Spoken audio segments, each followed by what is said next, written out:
Our ruling class has a pretty dismal record of failure recently, from Iraq to the financial crisis to the opioid epidemic. Policies set by people in power seem to have damaged the country, and yet no one who thought any of this stuff up ever suffers or is held accountable. That's the way it seems, anyway. Nassim Nicholas Taleb has been one of the toughest critics of this arrangement. He's just released a brand new book called Skin in the Game: Hidden Asymmetries in Daily Life, and he joins us tonight. Ashley, thanks for coming on. Hi, thank you for inviting me. So it seems like one of the themes of the book is that if you're profiting from a system, you ought to be sort of at risk from the system. Exactly, at some risk. Let's say, and that causes the problem of what I call the pseudo-expert. A butcher, when you go to the butcher, you know the butcher is an expert at whatever he or she will be doing. Same with a dentist. You can check on, they have downside risk and they're filtered out. There's a filtering that comes with the fact that they're subjected to evolution. They own their own risk. A cook in a kitchen, if a cook cooks something horrible, visibly would be out of business. The problem is you have a class of people who are immune to that, simply because they're not judged by reality, they're judged by one another. In academia, in bureaucracies, they're not judged. So you can have pseudo-experts go forever, you see. A pilot of a plane is an expert at piloting a plane, but I'm not sure a policy expert is an expert at anything. You see? I think you're absolutely right, and it's demonstrable. What's so striking, though, is that this principle extends even into sectors you think would be pure meritocracies, like the finance sector. You're a very famous person. The finance sector, actually, in the hedge funds, for example, they eat their own cooking. So a hedge fund operator will be subjected to risks and will be, if you blow up, you're out of business. But in the banking system, for example, you can have managers of banks not pay for losses because they're employees. They make the bonuses when things are right, and when there's a loss, the taxpayer eats it. That's what happened with banking. And because of revolving door, particularly under Obama, bankers got the largest bonus pool in history in 2010.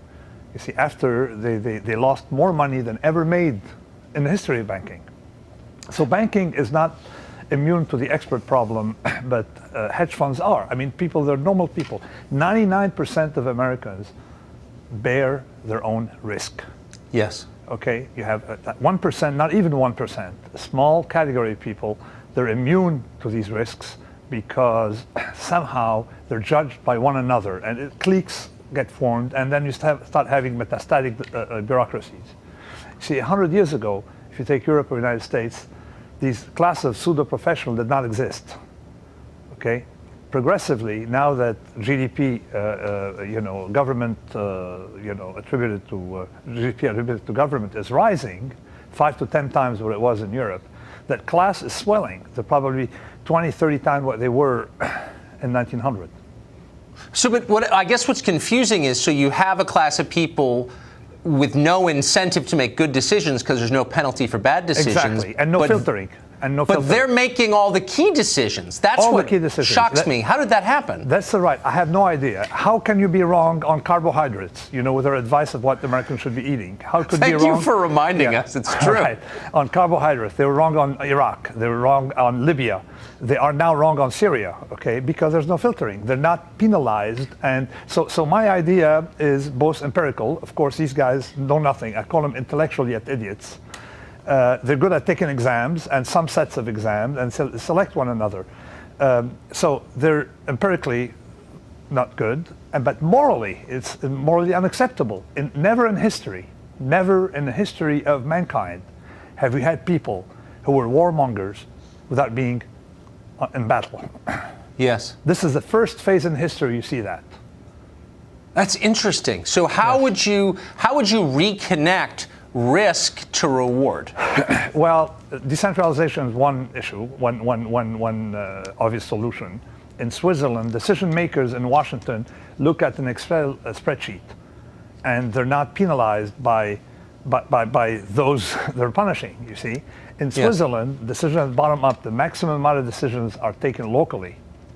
So you live in a community, you have more at stake than just being elected or not. You have grandkids in the community, you have things, your life is there. You own a place, you're part owner of the place. So the more you go from bottom up, you see, to top down type of system, the more you have that class of people. And this is what they're rebelling against. The English, I was in the UK last week, and they're talking about Brexit. Brexit is not about Europe. Brexit is about a bunch of bureaucrats running your life. Right. So what, I mean, I guess for you, what are the implications? You're a very well-known person globally. You're a famous author. I was a trader for a long time. Okay, so that's the question. Do they hate you? They don't hate me because it's sort of like, for example, in the economics profession, given that I'm both a trader and mathematician, they sort of don't mess with me because I come from the field. But there's one thing, I mean, I explained in my book, the election of Donald Trump, to one simple fact. When I see him standing next to bureaucrats, I know he's not one of them. Right. You can tell. I was a trader. A butcher would tell, okay, that he's not one of them. Why? Particularly, he has scars.